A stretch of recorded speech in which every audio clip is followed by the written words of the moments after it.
Hi friends, Veda ஃப்ரெஷ்ஷாக குளிச்சுட்டு ready ஆகின்னு அவங்க பெரியம்மா தான் ரெடி பண்ணியிருக்காங்க. அதுக்கு ஜனவரி 3ஆம் தேதி தாங்க பர்த்டே. அதனால் அவங்க பெரியம்மா தலைவாரி எல்லாம் ஃபவுண்டேஷன் எல்லாம் போட்டு ரெடி பண்ணியிருக்காங்க. ரெடி ஆகிட்டு ஸ்கூலுக்கு போயிடுச்சு வேதா. நான் அப்படியே குளிச்சுட்டு சனிக்கிழமை தாங்க அது பிறந்தது. அதனால் வெங்கடேஷ் பெருமாள் கோயிலுக்கு கூட்டின்னு போயிருக்கேன். ஸ்கூல்லேருந்து ஆஃப் டே லீவ் போட்டாச்சு. மதியம் 12 மணி வரைக்கும் இருக்காங்க. ரேணிகுட்டாவில் தான் வெங்கடேஷ் பெருமாள் கோயில். தமிழ் புத்தாண்டுக்கு ரொம்ப சூப்பராக அலங்காரம் பண்ணி வச்சுருக்காங்க கோயில் உள்ள. அது அப்படியே இருந்தது. ஏன்னா நியூ இயர் போயிட்டு 3ஆவது நாள் தான் வேதாக்கு பர்த்டே வந்ததில்ல. எங்களுக்கும் சரி கோயிலுக்கு அன்றைக்கி போக முடியல, சனிக்கிழமை போயிட்டு பார்க்கலான்னு சொல்லிட்டு நாங்கள் கோயிலுக்கு போயிட்டோம். வேதாவை கூட்டின்னு சாமியெல்லாம் பார்த்துட்டு உக்காந்துட்டு, எனக்கு ஜூஸ் வேணும்னு கேட்டுது. ஒரு ஷாப்பில் போயிட்டு தர்பூசணி ஜூஸ் வாங்கி கொடுத்தேன். பாப்பா குடிச்சுன்னு இருக்குது. இந்த வருஷம் அவங்க பெரியம்மா தான் ட்ரெஸ் எடுத்து கொடுத்துருக்காங்க வேதாவுக்கு. ரொம்ப சூப்பராக இருக்குது ட்ரெஸ்ஸு. சரி அங்கேயே நான் கேக் வாங்கிட்டு வந்து கட் பண்ணிக்கிறேன்னு சொல்லிச்சு வேதம்மா. சரிம்மான்னு சொல்லிட்டேன்.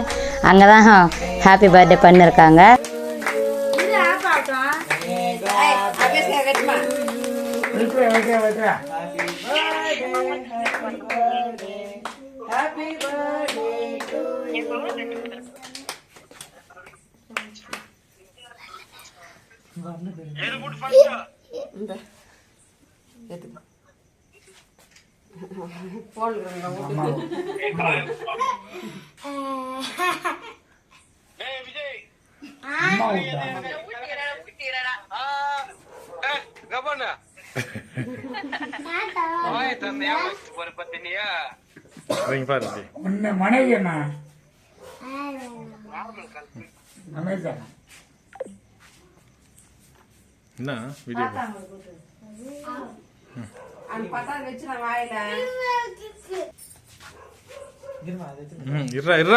போடா வரும் போடா.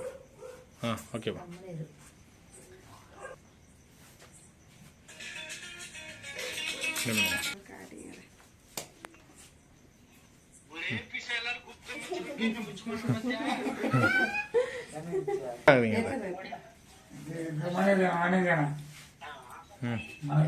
కూడా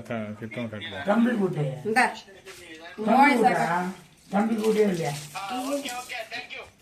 தம்பி கூட்டுறேன்.